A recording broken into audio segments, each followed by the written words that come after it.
Héja 2, and today we are playing out the Welcome Back, and this plane is honestly rather undertiered. The other day I played the WM23 and I said that it's honestly pretty damn solid. And this thing however has much better flight performance. Now it does lack a little bit of the firepower. We only have 250 cals with 600 rounds, but honestly at this battle rating it might be still a little bit lacking, but with the people that you play against and the flight performance that you do have, it's honestly more than enough. Today I'm going to show you an 8 and a 7 kill game without landing, just to show you that these guns honestly do a bit of damage. Now they are a little bit inconsistent and sometimes they just do absolutely nothing. And the main weakness is people like this P63 right here that are simply going to run away. If I am able to stick on someone and they just kind of extend like this, they're honestly pretty mediocre. Now I'm missing a little bit here. I thought I killed him and I peel over. That is some of the worst luck I've ever had. But now I'm on a 6 and he is going to start. I'm not really gonna call it cancer rolling, but it's the closest thing that I can come to. He is reacting to what I'm doing. He's just being evasive. And another issue that this plane has is that the roll rate is honestly pretty mediocre. Now we're trying to throttle down to 69% here, but it's really only to not overshoot. The issue with this is that the plane itself isn't all that fast to begin with. And I'm terribly sorry for my cat in the background. He is yelling his balls off, and coincidentally they are getting chopped off in a month or two anyway. So I think you can call this LARPing. But if you do want to see my kittens, you can go to my Discord and find them in the cat channel. And that's probably the most out of context you will actually ever be able to quote me, because normally context doesn't save me anyway. The P63 finally does something. He gives me a nice little broadside and I instantly castrate him as well. And that is going to be kill number 2. Now it did cost me over 238 rounds. Actually not over, that's the exact amount.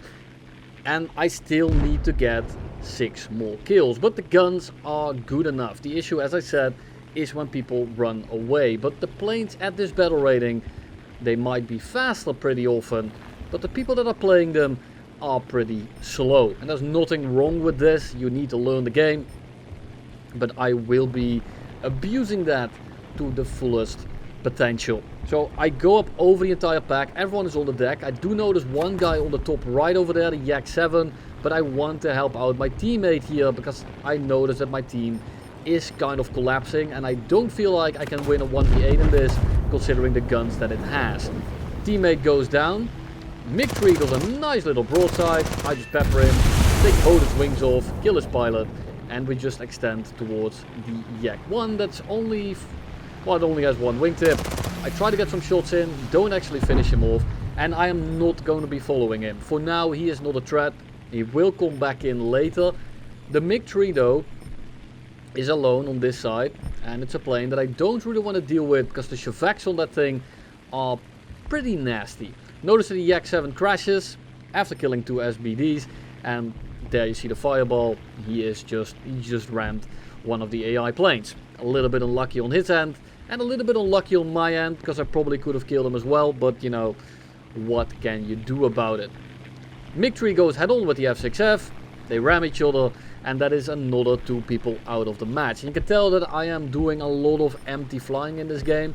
Normally I cut it out, but I do think it's important with this plane that you are just aware of how, I wouldn't call it how slow, it's just not all that fast, and storing the energy, it's like being castrated. I know I keep going back to this right now, but you cannot store any energy in your balls when your top speed isn't all that high. Now luckily the engine is pretty good, so we can just kind of dive in, and I just wait to get past the nose of the Focke-Wulf. I pitch up a little bit, but you can tell that I'm kind of going straight because I'm trying to get directly over the H81 just so that he can't really pitch up and spray his 50 cals at me. Now I'm in a good position, I have them both by the balls, and I just kind of dodge the H81, and then we finish off the Focke-Wulf 190. That is definitely by far the more dangerous plane.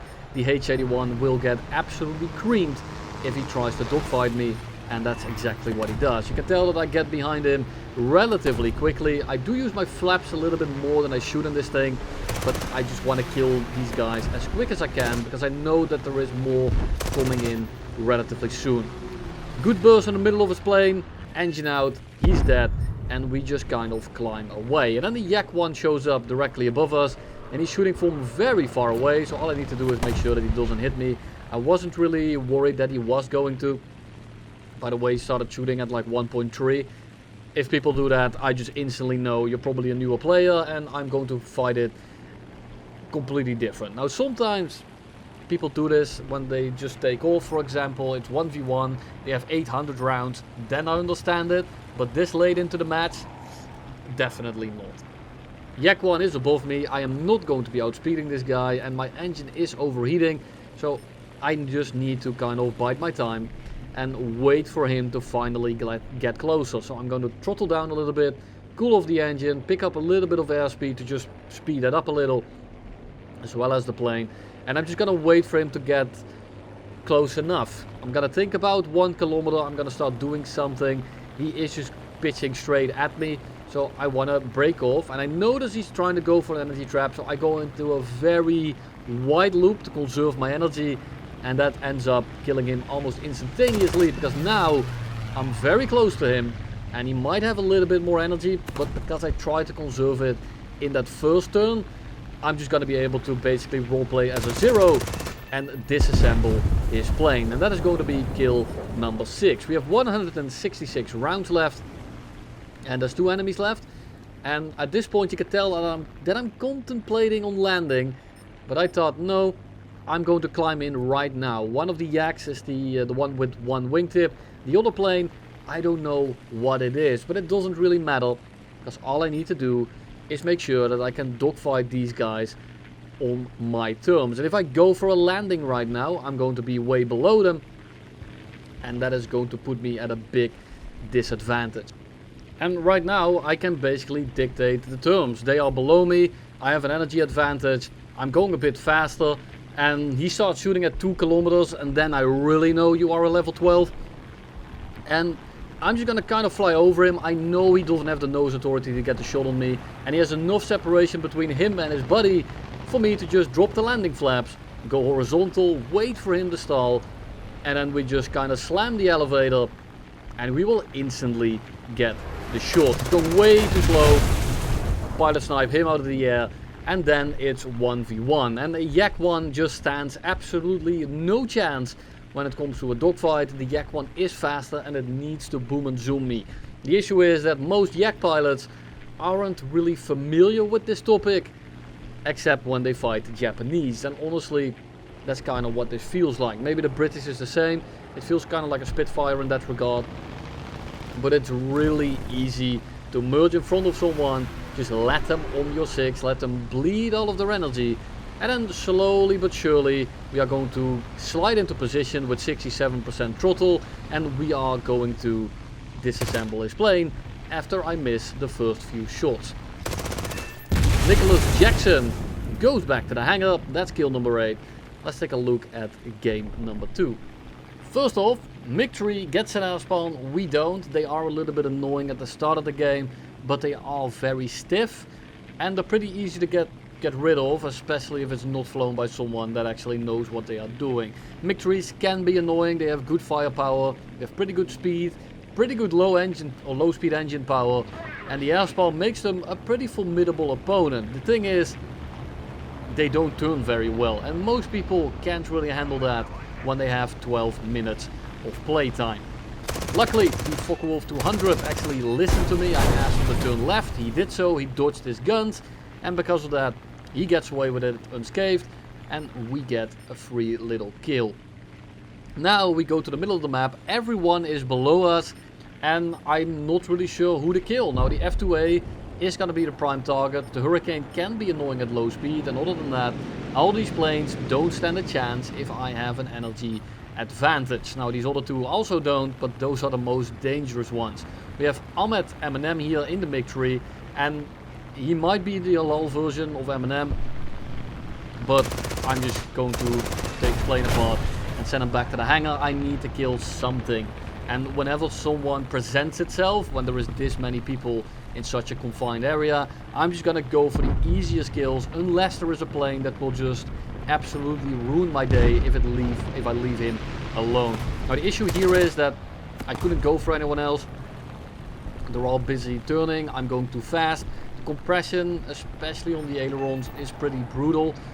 So I needed to break off. I went for Eminem again, but he was already dead. We get a nice little two-piece. And then we turn left again. We get behind the J20 that just killed one of my friendlies. At least it looks like it.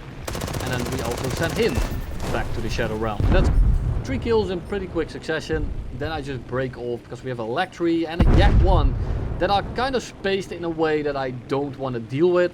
Now there is an A6M coming in as well. I didn't see him initially. I only saw him in the recording just now.